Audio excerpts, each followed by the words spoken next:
Hey, what's up guys? OrtegaDrives back, and today's episode will be about, well, you guys gave me a lot of grief about how crappy my interior looked, so today is going to be sprucing up my interior a little bit with a little bit of vinyl wrap. But first, I need to get an energy drink.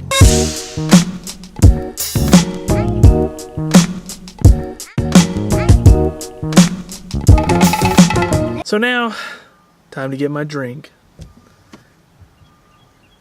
That's better. By the way, this is the drink I drink. Monster Energy Extra Strength. Hey guys, so you've been giving me a lot of grief about how crappy my interior looks, and I totally agree with you. Like, the silver parts on the inside are all messed up of my 350Z, and so I was gonna go a little ricer, just a tiny bit, and do some carbon fiber vinyl wrap. This is the 5D. I don't know what the difference between 3D and 5D is. It's kind of, I would think that 3D would look legit 3D, but apparently there's 3D, 4D, and 5D. Higher is better, I'm assuming, so I bought 5D. And this is the, let's see if you can see that, the Tech Wrap 11 foot, or what is that? 1 foot by 5 foot. So film 5D DIY decals. So that's what I'm going to be opening up. Let's see what it looks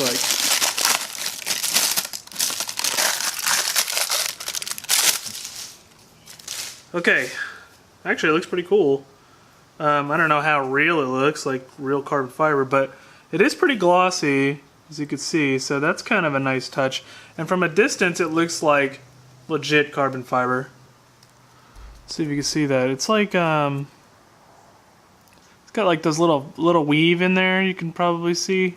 Weave gives it some sort of texture, which looks pretty cool. $10 for all of it, which is like really cheap. And this like looks like the exact same stuff that they use like on skins for your phone. Yeah, it's really oh my god, you can hear the planes out. Flying some F-16s today. So I got my handy dandy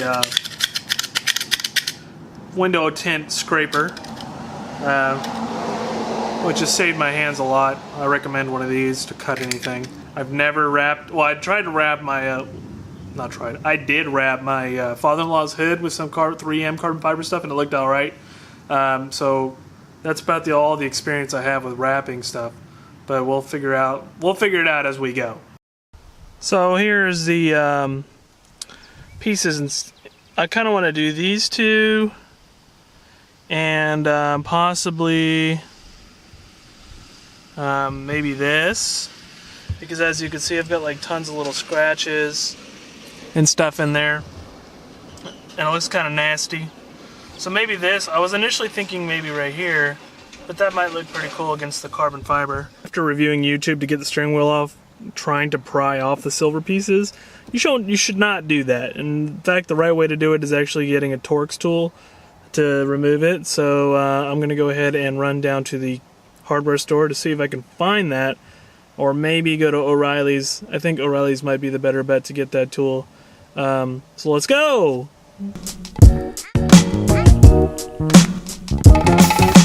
Thanks, O'Reilly's. So I bought this. Like terrible glasses. How about this? This is the Power Torque 13-piece. It requires the T30, the non-tamper one, which means it has little holes in the top of each of the Torques to get the steering wheel off. So, yeah, $15 later for one bit. It was worth it, right?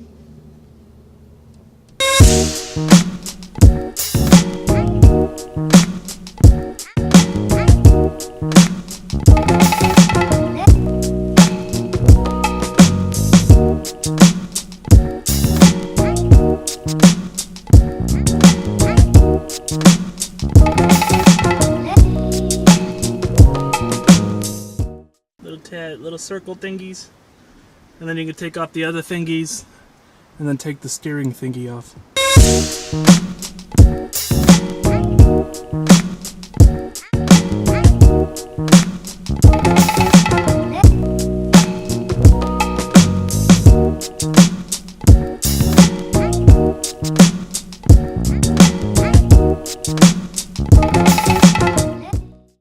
So I took the whole center part out. It's pretty easy to get as long as you have like a really small screwdriver or something. You literally just press up against the side of these black clips and you can take it out, take the whole thing out really easily. I know this seems like a lot of work, but it's really not. It's just the two bolts, these two clips, and then this one single piece to remove the steering wheel. And that'll let you access the back to pull these silver pieces off. And eventually, you know,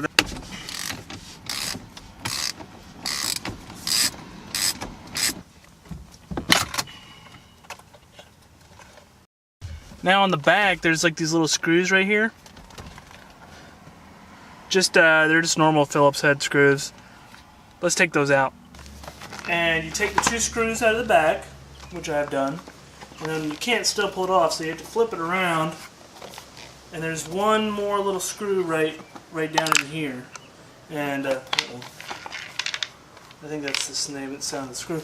But once you get that screw out, then it literally just pops right off the back. So now here's what you're left with, this skeleton. And now you can see you have to do that because there's still screws in the back, so you can't pry it out. Don't try to pry it out or else you're going to break it.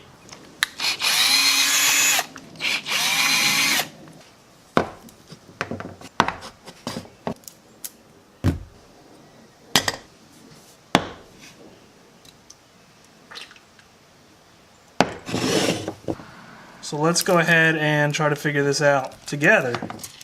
So I'm thinking we're not going to probably use more than that much per one, so I'm just going to go ahead and cut from here.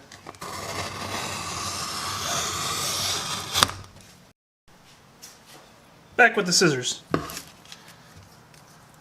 See, I'm just going to trim around here and leave like a little bit of edges so I can flap it over here.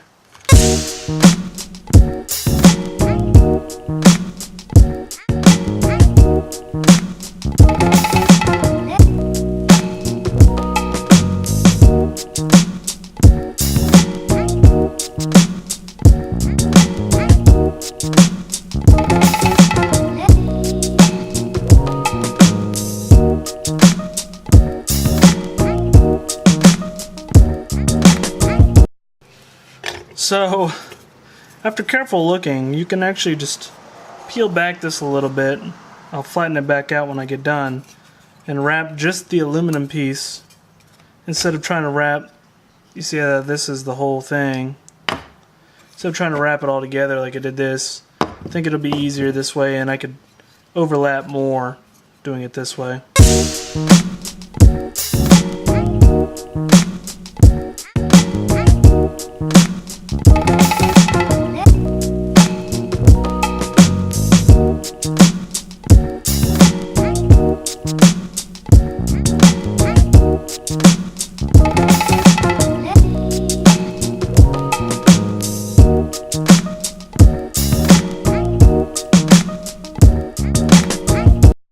And there you have it. The two pieces, they look pretty good. They look pretty real. It's pretty impressive. I didn't think they would, but from probably more than 12 inches, they look like real carbon fiber. So let's all put it back together and see what it looks like on the car. Back in the car, putting it back in place. Now let's just reverse what we did last time. So here it is, the final result. Looks pretty good. Looks pretty cool, a little different. You know, it's not really a permanent mod, so I mean, if you ever get tired of it, you could always go back to the silver ones. But you know, this wheel has seen better days anyway. You know, I don't really have any intentions of selling this car, but if I did, you know, I could always go back to stock, or if I did decide to sell it, then, or keep it, then I might just change the steering wheel completely later on. Alright guys, that'll do it for this video. My final thoughts on this is, well, it's okay. It looks really, really good. It's really thick, and it's only $10 for 1x6, so pretty good size, and a good amount, especially to wrap stuff inside the car. I think it's just me though, I'm not really that good at wrapping things, and maybe if I applied some heat with a heat gun and did a little bit more stretching. But for really small corners and tight turns, it's kind of hard to work with. But I wouldn't, I would not recommend it. It's just, like I said, maybe I just need more practice. And I got pretty decent results. So, like always guys, thanks guys for stopping by. Thank you for watching this video. Please subscribe if you're interested in it. I'll go ahead and link this stuff below in the description box. And until next time guys, have a great week.